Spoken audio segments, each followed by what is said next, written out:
सारे बालक भागते हुए बोले मैया, कन्हैया ने आज मिट्टी का, मैया ने छड़ी उठाई, कन्हैया काम गए और बोल पड़े, नाहं भक्षित वानंब सर्वे मिथ्या विशंसिना यदि सत्य गृहस्तर ही समक्ष में पश्च में मुख। आप ब्रज में आए और आप जब परिक्रमा लगाते हैं मिट्टी को लेकर के, रज को लेकर के मुख में लगाएं, सिर में लगाएं, तो आपने खाया थोड़ी। तो बोले मैया मैंने नहीं खाया, ये सर्वे मिथ्या विशंसना, ये सारे झूठ बोल रहे।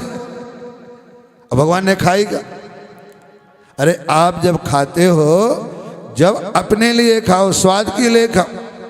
4 लोग बैठे हैं, आप में कहते हैं भैया थोड़ा सा ले लो, तो आप ये नहीं कहना हमने खाया है। अरे भाई सभी कह रहे, सभी का सम्मान रखा, तो भगवान ने इसको पवित्र करने के लिए मुख में लिया है।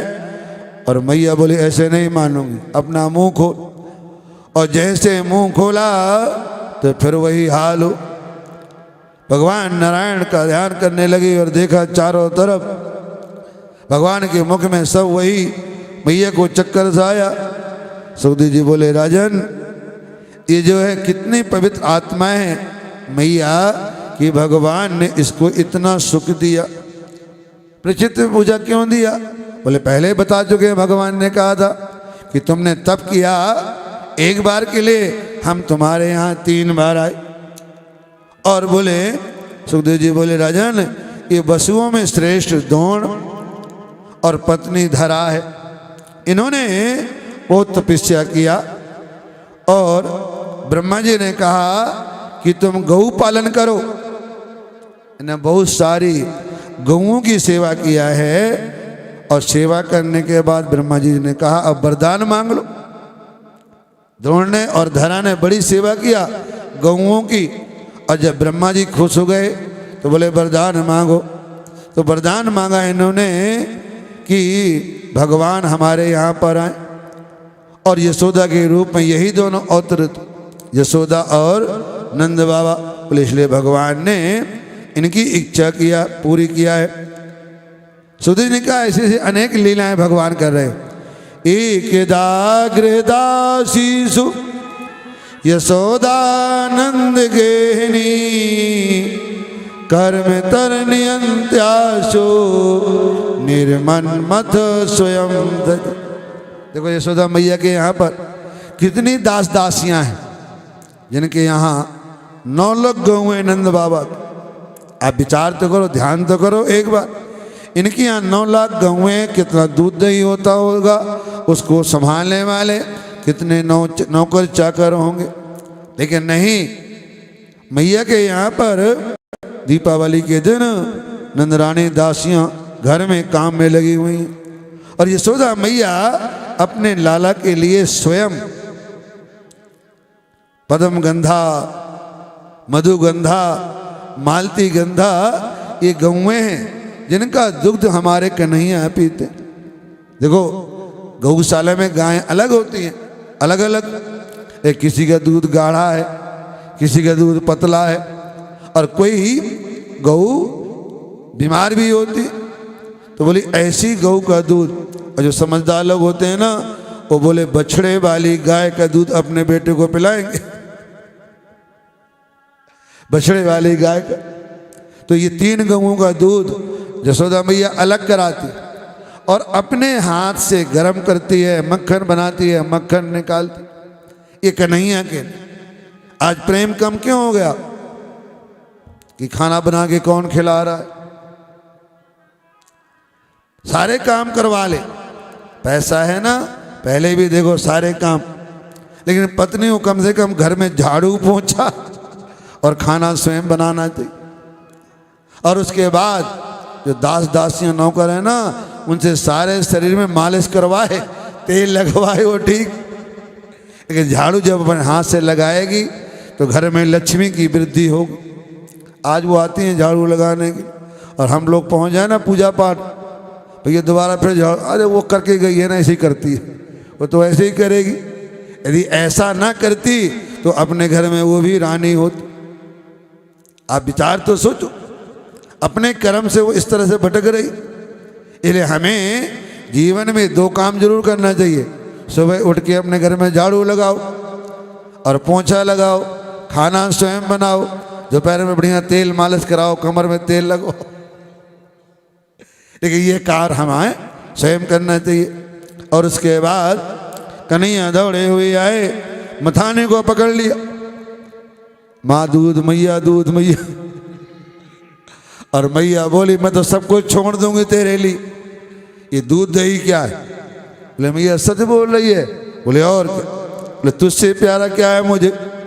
और जैसे दूध पिलाने के लिए बैठी, किसी ने आवाज लगा रही है, यशोदा तेरा तो चूल्हे में सारा दूध गिरा जा रहा। भैया ने हटाया एक तरफ और भागी। कन्हैया को बड़ा गुस्सा आया। बोले मैया भी झूठ बोलती, पहले तो कह रही थी तुझसे अधिक प्यारा कोई नहीं है, और अभी दूध के लिए भागी और दूध चूल्हे में गिरा जा रहा है। सुखदेव जी ने कहा परीक्षित ये दूध चूल्हे में क्यों गिर रहा है, आग में क्यों जल रहा है? बोले ये विचार कर रहा है कि यदि कन्हैया ने मैया का दूध ज्यादा पी लिया तो हमारा जीवन ही बेकार। यदि कन्हैया ने मैया का दूध ज्यादा पी लिया तो हमें कौन पिएगा? और देखो हम लोग कहते हैं ना दोस्ती कैसी होना चाहिए? बोले दूध और पानी की तरह। थोड़ा सा जब माँ दूध गर्म करेंगी उसमें थोड़ा पानी जरूर डालती, लेकिन जब दूध में उफान आता है तो दूध नहीं जलता, पहले पानी जलता है। और दूध कहता है हमने तुमने अपना रूप दिया है, तो दूध पानी भी उनका साथ निभाता है। बोले भैया तुम्हें हमें अपना रूप दिया तो हम पहले मरेंगे, तुम्हारी बाद में बारी है। और जैसे ये माँ थोड़ा छींटा देती हैं पानी का, दूध को लगता है हमारा मित्र वापस आ गया, दूध शांत हो जाता है।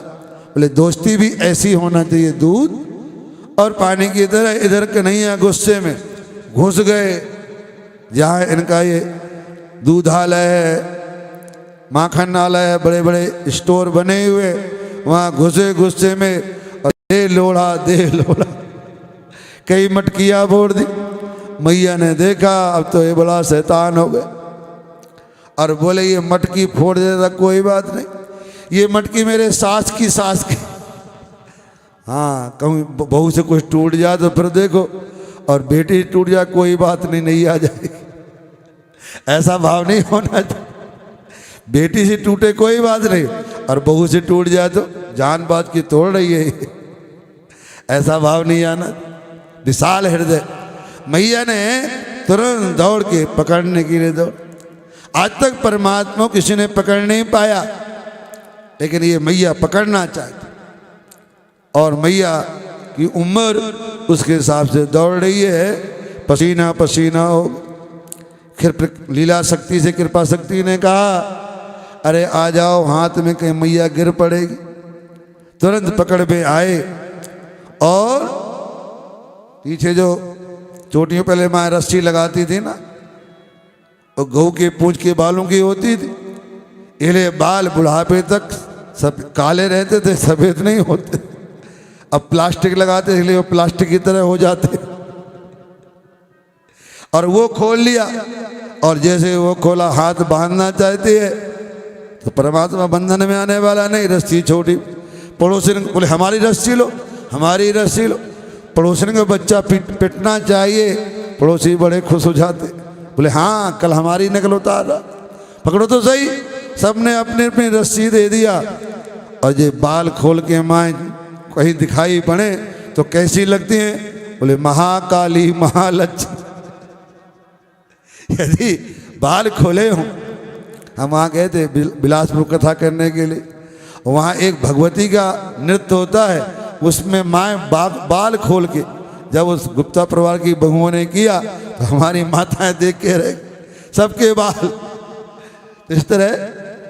और हमारे बाल कब खुलने चाहिए? सोते वक्त खुलना चाहिए, बाल बंधे रहना चाहिए हमें।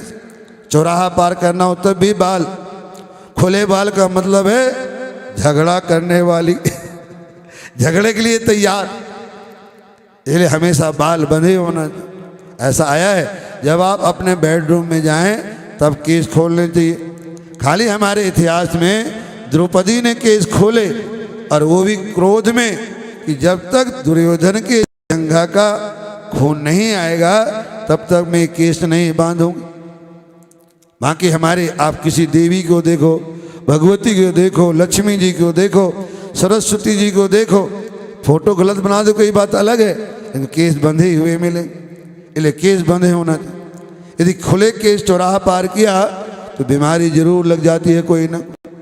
सबने केस खोल लिए और भगवान को ऊखल से बांध दिया कन्हैया को। ऊखलांघ्रेरुपरि विवस्तं मार्गान कामं ददतं क्षितिस्थितो हे गंगम चौरिशिखतं तणो निरीक्ष्य पश्चात सुतमागच्छन्। बांध दिया ऊखल। बड़ा भैया आया, बोले मैया खोल दे। बोले तो ज़्यादा बड़ा मत बन, तुझे भी बांध दूंगी। इस प्रकार हमारे सुखदेव जी महाराज कह रहे हैं, देखो